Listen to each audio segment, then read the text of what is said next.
আজকে আমি একটু অন্য রেসিপির সঙ্গে এসেছি। গুজরাটের ফেমাস খান্ডভি রেসিপি নিয়ে এসেছি। তো রেসিপিটা পুরো দেখার জন্য অনুরোধ রইল।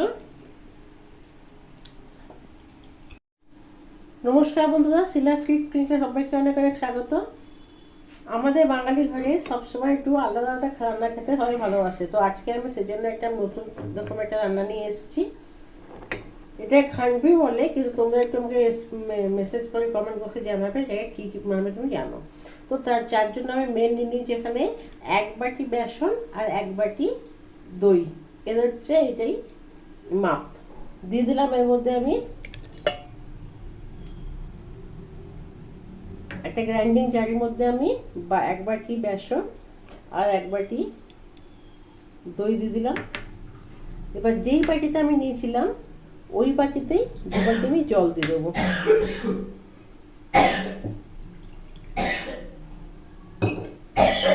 দিয়ে দিলাম 1 বাটি জল, দেবো 1 বাটি জল।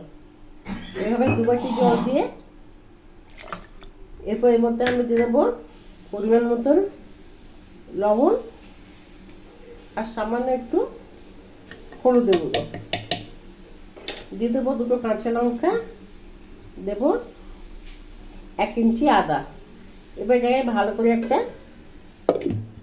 পেস্ট বানিয়ে নেবো। এটা ভালো করে একটা পেস্ট বানিয়ে নেওয়ার পরে কড়াইতে বসালাম। কড়াইতে আমি দিয়ে দিলাম সবটা। এরপর এটা গাঢ় হওয়ার মতন আমি এটাকে ভালো করে নাড়বো। বেসন নিচে লেগে যাবে।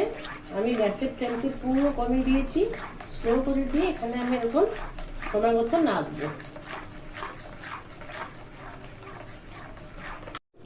এই যে নাড়তে নাড়তে কতটাই গাঢ় হয়ে গেছে দেখো।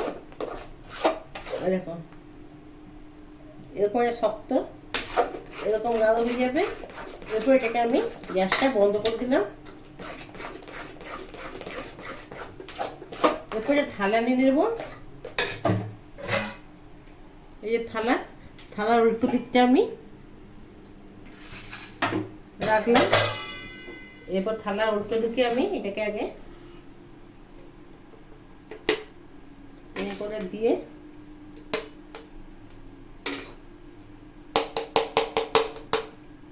চারিদিকে করে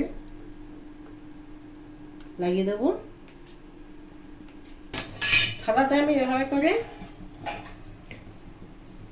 পুরো থালা পেছন দিকটাতে আমি এভাবে করে সমান করে আমি নিয়ে নিয়েছি। থালাতে হয়ে গেছে। এবার আমি কড়াইতে দিয়ে দেবো সাদা তেল। 1 চামচ পরিমাণ তেল দিচ্ছি এখানে আমি। এরপর দেবো আমি 2-4টে কারি পাতা আর দেবো সর্ষে। কারি পাতা থেকে একটা সুন্দর গন্ধ বেরোবে। তরকা লাগানো হয়ে গেছে। এবার এই তরকাটাকে আমি এই যে এরকম করে ভালো করে ছড়িয়ে দেবো।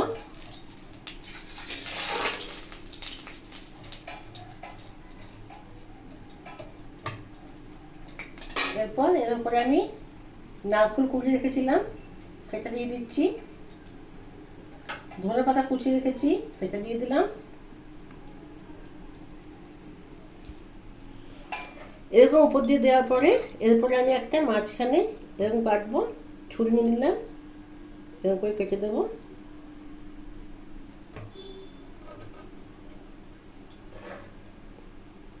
এভাবে কেটে দিচ্ছি। এইটুকু সাইজ থেকে যেন হয় কাটলাম আমি।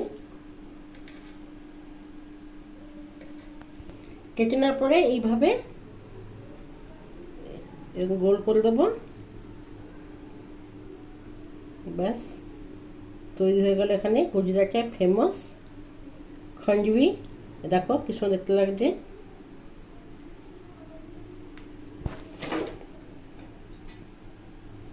এইভাবে সবগুলোকে আমি রাউন্ড শেপ দিয়ে দেবো।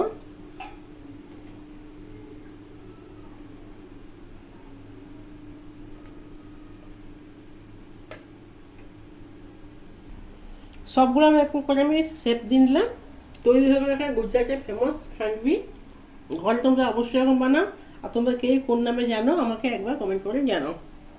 রেসিপিটা ভালো লাগলে লাইক করো, শেয়ার করো। আমার নিত্য নতুন রেসিপি আপডেট পাওয়ার জন্য চ্যানেলটিকে সাবস্ক্রাইব করে দাও। ভালো থাকো, সুস্থ থাকো। কালকে আবার একটা রেসিপির সঙ্গে দেখা হবে। ধন্যবাদ।